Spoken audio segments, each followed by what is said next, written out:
prépare à chasser. Hop! L'as-tu eu? Non, il l'a pas eu, là. Ah, on les a pas vus de l'été, mais là, ils sont venus. D'une année à l'autre, ça va varier. Une année, tu as des grenouilles, une année, tu as des couleuvres, une année, tu as des moufettes. Là, cette année, on avait des lièvres, c'était un peu mieux, tu sais. Puis hier, quand on est allé chercher Louis à la garderie, on a vu une traverse de bernache. Hein? On a dû freiner à cause de... Ça n'a pas été trop long, hein? Ouais. C'est un achigan à petite bouche. C'est pas mal l'espèce la plus pêchée sur la rivière avec le brochet. Ça, c'est la taille moyenne, mettons. Il est beau. Et voilà. Nous partîmes pour un voyage en canot sur la rivière des Mille-Îles. Plus souvent, les pieds par terre et la charge de sur le dos. Je pensions à notre vieil âge. On avait si mal passé à courir dans les villages. Et voilà, notre argent avions dépensé.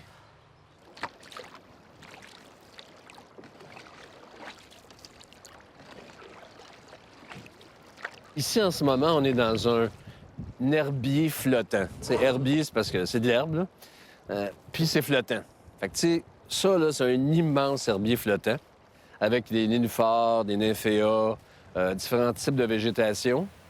Puis, à l'autre bout, là-bas, c'est l'eau libre. Puis, entre l'eau libre puis l'herbier flottant ici, il y a l'herbier submergé. Ça veut dire qu'il y a des plantes qui sont sous l'eau, qui jouent un rôle, puis où il y a différents, mettons, poissons qui vont se tenir dans cet habitat-là. Ensuite, on arrive au marais, puis après ça, au marécage. Le marécage étant la forêt qui pousse dans l'eau. C'est souvent de l'érable argenté, même presque toujours. Fait que, tu sais, ça, là, c'est pas toutes les rivières qui ont ça. Tu sais, les rivières, c'est comme la rivière des Prairies, c'est plus escarpé, puis le courant descend rapidement. C'est pas la même chose. Tandis que sur la rivière des Mille-Îles, ce qui est intéressant, c'est justement ça. Les grands marécages, les grandes forêts. C'est ça qui fait que les pêcheurs aiment la rivière des Mille-Îles. Hein? La rivière des Mille-Îles, c'est giboyant. Il y a peut-être une cinquantaine d'espèces de poissons. Il y a des gros, des petits, l'achigans, il y a tout.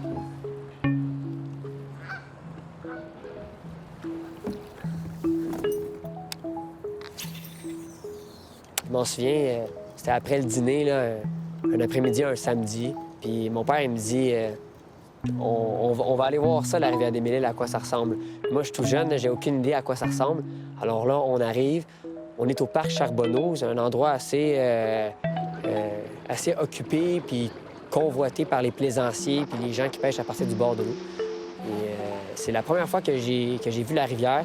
La première chose qui m'avait frappé à l'esprit, bien, c'était la végétation comme ça, parce que c'est impressionnant la première fois qu'on voit des nénuphars comme ça au bord de l'eau. Puis c'est là que j'avais trouvé ça beau. Je m'en souviens que j'ai l'image en tête, là, que ça me faisait penser comme à la jungle. Donc, on l'avait pas capturé de poisson cette fois-là, mais je pense que ça a été ma première rencontre, ouais, avec la rivière.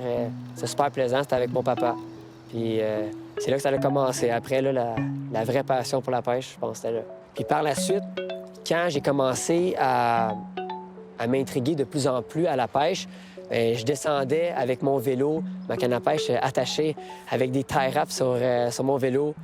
Puis je descendais la côte de Lorraine. J'allais en bas au bord de la rivière, puis j'allais faire mes quelques lancers en après-midi, tôt le matin.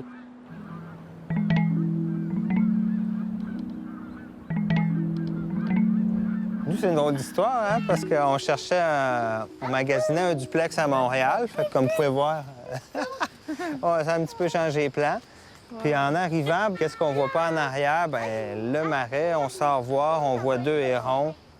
Puis ça a comme été le coup de foudre où on se demandait s'ils n'étaient pas stagés. Mais bon, comme on peut voir, ils sont revenus. De retrouver comme la tranquillité de l'eau. C'est un peu une blague quand on a vu l'annonce, puis on s'est dit, ah, c'est tellement loin, ça n'a même pas de bon sens, on va aller voir juste pour voir. Le choc, ça a vraiment été quand la première fois que tu sors sur la galerie puis tu n'entends rien. Puis surtout avec la rivière, on dirait que ça fait... les sons sont plus loin de toi, fait que tu as toujours l'impression que tu es tout seul. Puis moi, j'étais habitué à Montréal, j'avais pas de problème avec le bruit, mais d'entendre le silence, ça a été un peu une révélation. Maintenant, je suis habitué, mais au début, ça en était presque comme si j'allais au spa, là, tellement ça me détendait.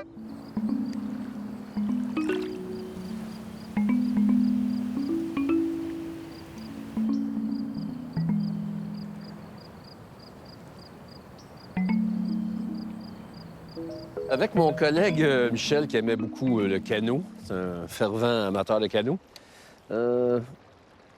il a parti un programme plein air, mais à la plage de Quartier-Idéal qu'on parlait tout à l'heure. Là.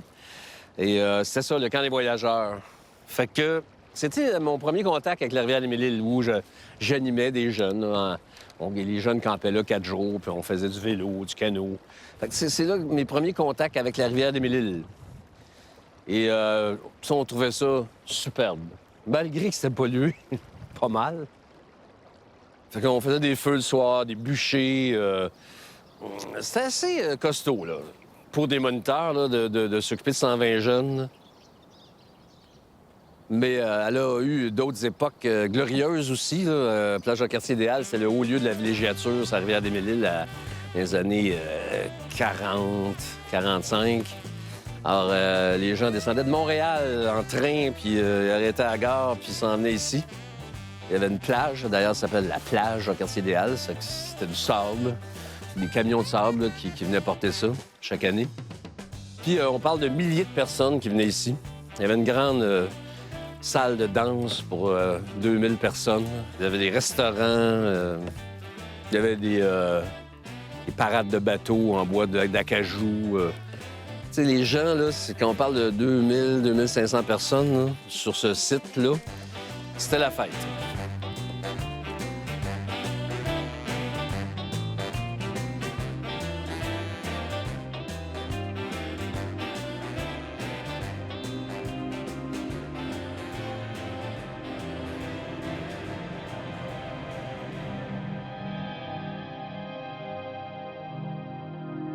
À un moment donné, dans les années 65, ça commençait douteux. Hein? C'était l'urbanisation qui commençait un peu partout à Laval. Donc, la construction de bungalows. Il y a eu une effervescence dans les années 60 là, de construction. Et puis, évidemment, les gens ont arrêté de venir sur la rivière des Mille-Îles parce que c'est extrêmement pollué. Tu fais plus de baigner, tu fais plus rien faire, à vrai dire. Fait que ça a mis fin un peu à l'ensemble des plages sur la rivière des Mille-Îles. La période 1965 à 85, c'était la période noire, de pas dire brune, de la rivière des Mille-Îles, où là, tout le monde a quitté la rivière des Mille-Îles pour aller dans les Laurentides, pour aller s'installer où la qualité de l'eau était meilleure, où c'est plus intéressant.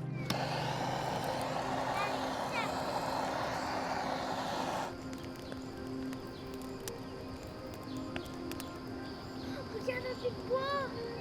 Un pic de bois sur la planche! On va marcher à la maison.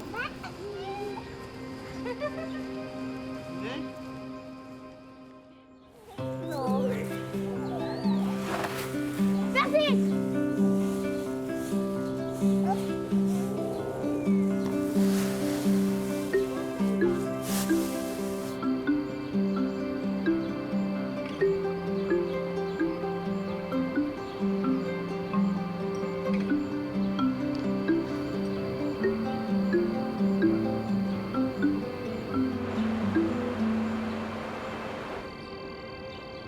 C'est sûr, au niveau politique, il y a eu beaucoup de démêlés avec différents politiciens. Mais tu comme dans mon secteur, je me suis impliquée parce qu'ils voulaient développer, faire un développement au bout de notre rue. Et que je me suis impliquée avec les voisins à quasiment à 2 reprises. Facile, c'est pas 3, faire des pétitions. On répondait agressivement quand même, pas agressif dans le sens physique, mais on réagissait, puis on allait dans les médias. On se rendait à l'hôtel de ville avec des panneaux sandwich, puis on faisait des manifestations, des pétitions. Fait que on était vus comme des empêcheurs de développer, puis des fatigants qui mangent des quenouilles, puis qui courent après des papillons. On a eu cette étiquette-là pendant quelques années. Mais on était un peu d'avance, c'est vrai.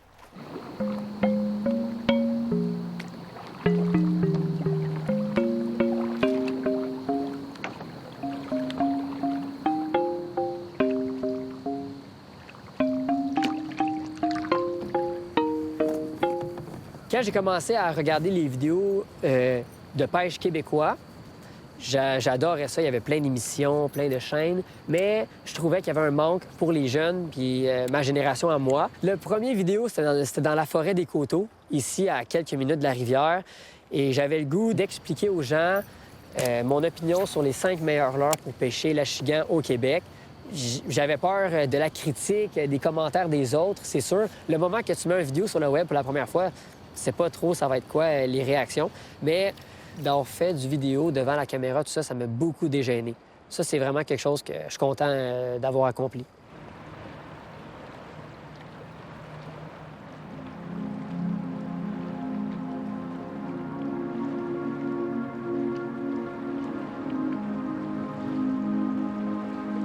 Moi, là, je sais que 65 de la rivière est développée. Tu sais, quand on se promène en canot, on voit plein de maisons, hein? 65 des rives ont des maisons, n'importe quoi. C'est développé, c'est urbanisé, c'est bon. C'est fall-ball. T'es en ville.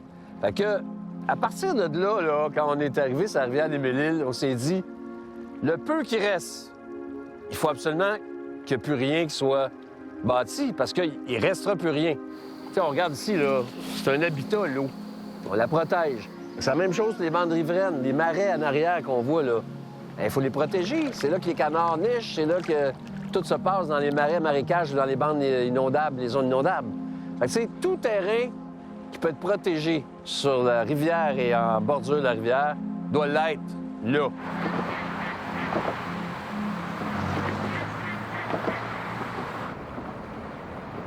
Il y en a eu plein là, de combats épiques. Tu sais, M. Matters, qui est le grand propriétaire de Saint-Eustache, possède la carrière, tout ça, bien, à un moment donné, il a fait un grand remblai dans la rivière des Mille-Îles. Mais, tu sais, ça nous a touchés profondément qui remblait là, sur, je sais pas moi, 100 mètres de large, 15 pieds de profond. Les camions rentraient, ça, tu sais, pitchaient à la roche dans la rivière. C'est un gros crise de remblai. Mais, tu sais, ça, quand ça me touchait, là, ça venait me chercher. Puis là, je partais, on partait à la guerre, là, tu sais. Dans le fond, lui, il pensait que jamais il serait obligé d'enlever ça, tu sais. Lui, il pouvait faire ce qu'il voulait sur la rivière, il n'a pas de problème. C'est à moi, la rivière. C'est mon terrain, puis je vais faire ce que je veux. Tu sais, nous, on est là pour protéger le bien commun. Tu sais, la rivière, ça appartient à tout le monde. C'est de l'eau. L'eau, c'est public. Les bandes riveraines, les zones inondables, c'est public. Oui, puis les Tu sais, lois... tu peux pas faire n'importe quoi là-dedans. Les lois là. existent, mais il y a toujours quelqu'un qui va faire quelque chose. Une nouvelle construction, il va remblayer. Tu sais, t'as pas le droit. C'est fatigant, c'est long, c'est pénible parfois. C'est fatigant qu'il y ait des règles, puis que les villes, puis le provincial, ils s'en occupent pas. Les lois sont là, mais on dirait que personne s'en occupe. Moi, je pense que je rentre dans ce format-là, des gens avec plus de difficultés scolaires, mais qui ont peut-être plus de force côté artistique. Mais le moment qu'on est très passionné par quelque chose, notre tête vient se mêler là, de la passion. On pense juste à ça, hein? Puis faire les examens, étudier. Bah, je voulais plus trop étudier en lien avec les maths et l'histoire. Je voulais juste étudier sur la pêche. Mais j'ai réussi à faire les deux. Il fallait un moment donné que je réalise que c'était important aussi l'école. J'ai fait l'école. Maintenant, je fais la pêche.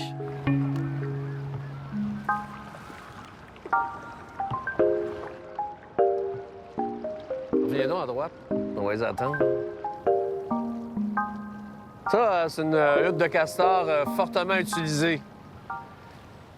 On voit les traces du castor qui monte sa hutte. Ouais, frais, c'est frais. Ouais. C'est une très grosse hutte. Ça. Énorme.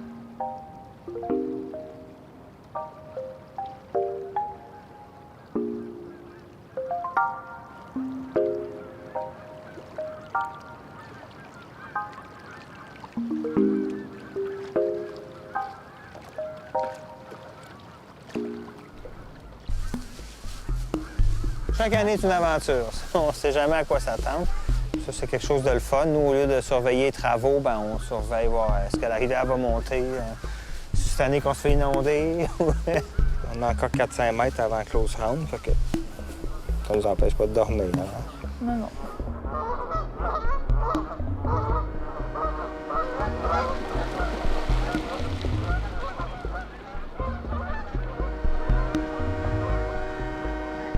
Ah, le train. Ah, Le train pour Sainte-Adèle. Il y avait un homme qui voulait débarquer. Mais allez donc débarquer. Quand le train file pour 50 000, le conducteur et puis le chauffeur pour le train du Nord.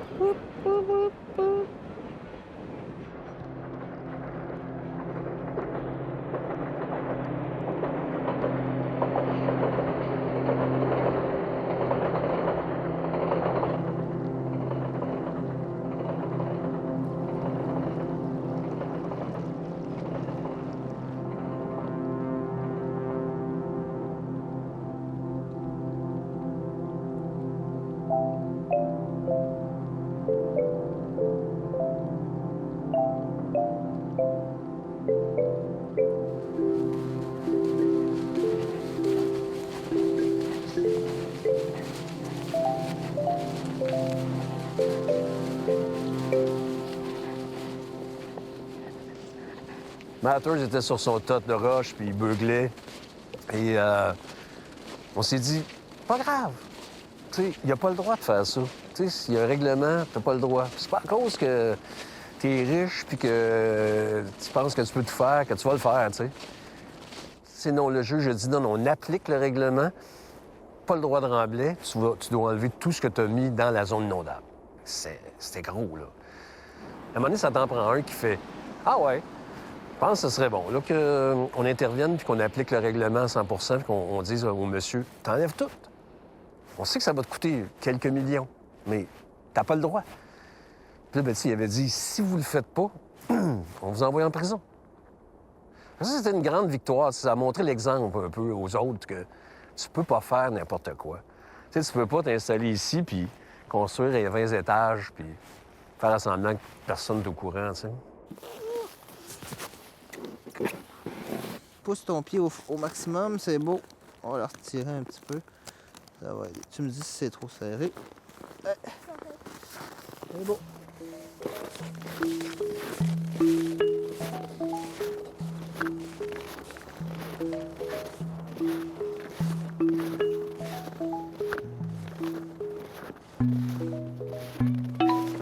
C'est chaud?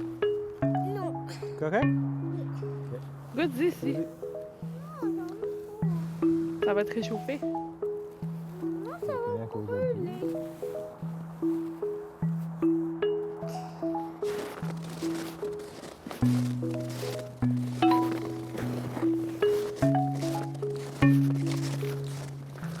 On aime spotter les grosses maisons à la fenêtre.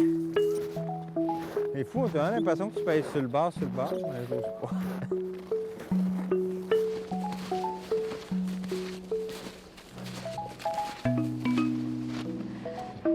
Fait que en protégeant tout ça, ben ça donne accès à la faune, à la flore de s'établir, puis l'humain, ben, il en profite lui aussi, tu sais, de sa qualité de vie. Tu sais, juste en pandémie, là, on vient de vivre ça, là, tout le monde veut aller dehors. Ben, moi, j'ai jamais vu tant de monde dans les sentiers ici. Là. Le monde, ils ont compris que c'est pas une mauvaise idée d'aller proche, puis d'avoir des choses proches pour s'amuser.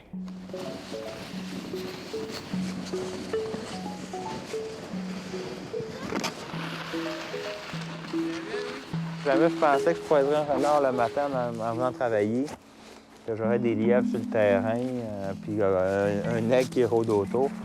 Faut dire que les lièvres attirent les aigles, là, mais là, ça m'a vraiment surpris. Je m'attendais pas à ça. Je m'attendais à avoir 3-4 grenouilles, puis une coupe d'écureuils, là, mais c'est vraiment la faune est variée. Ouais, mais moi aussi, c'est aussi le fait que ça soit si près de comme la grande ville, Montréal, puis que ça soit navigable, puis qu'on peut faire plein de choses comme qu'on dirait que d'habitude, il faut aller loin de la ville pour faire ça. T'sais, c'est ça le bateau. Les gens vont faire du kayak, il y a des pédalos, comme je disais tantôt, le paddleboard. C'est comme tellement accessible. Puis là, c'est en face d'ici chez nous, là, fait que c'est vraiment le fun. Ça fait vraiment comme si on habitait dans un chalet. Is he having his shoes on?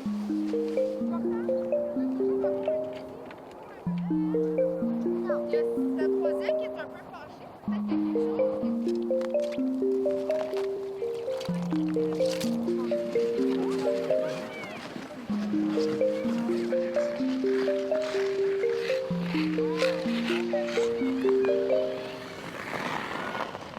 Ma plus grande satisfaction, c'est d'entendre du monde revenir de la rivière en canot ou en kayak ou en sup, là. Puis, tu sais, ils disent « Maudit, c'était beau. Tabarnouche, je suis à côté de chez nous. Je connaissais pas ça. » Ben, m'en revenir. Tu sais, juste m'en revenir, là, ça, là, c'est comme un grand point de bataille qu'on aurait gagné, tu sais. C'est « Je vais revenir. J'aimais ça. » Puis, tu sais, il y en a qui reviennent 10, 15, 20 fois à m'arrêter. Parce qu'ils trouvent ça beau.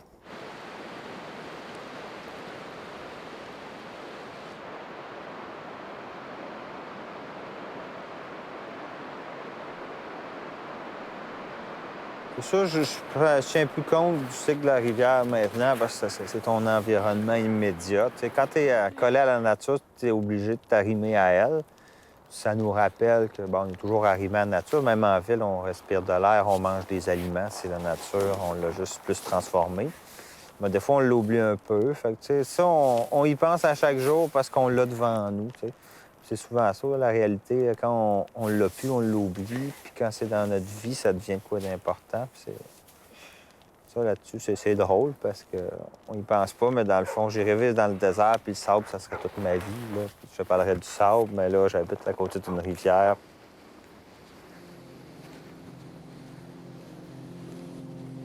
Jusqu'à présent, ça va bien. Je pense que le défi que j'ai de devenir un pêcheur YouTuber, je pense que je le fais bien. Je le fais à ma façon, je le fais avec ma petite magie, avec les vidéos, ma création, tout ça. Donc oui, ça va bien, puis j'arrête pas d'apprendre, comme la pêche hivernale, même si ça fait quelques années que je fais ça, bien là, ça commence d'être de plus en plus concret et c'est vraiment le fun.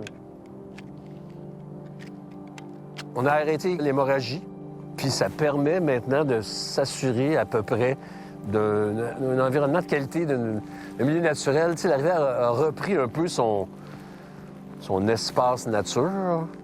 Elle a moins de pression. Il y en a toujours un peu, mais beaucoup moins.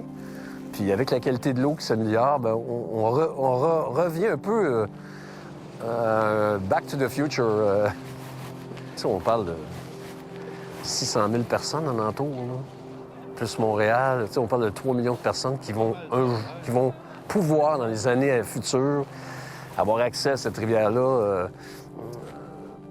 Et ça va être quelque chose d'exceptionnel là, dans 100, 150 ans si on continue à s'en occuper, à la protéger. Mais j'essaie de m'imaginer là, à quoi ça pourrait ressembler là, dans les prochaines années, la rivière.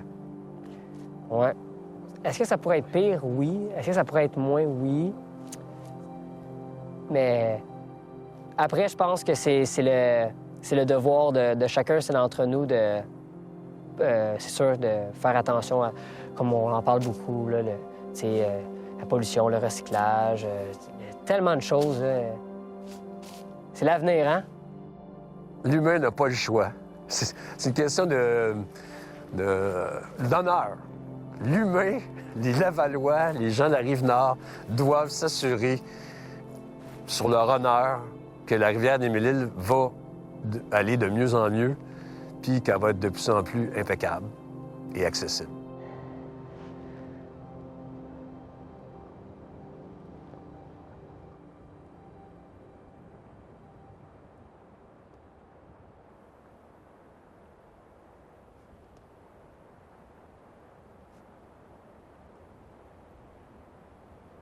C'est calme, hein, le soir, ici. T'sais, on est en plein milieu de Sainte-Rose, Rosemère, la 117, l'arrêt de train, puis il n'y a même pas de bruit.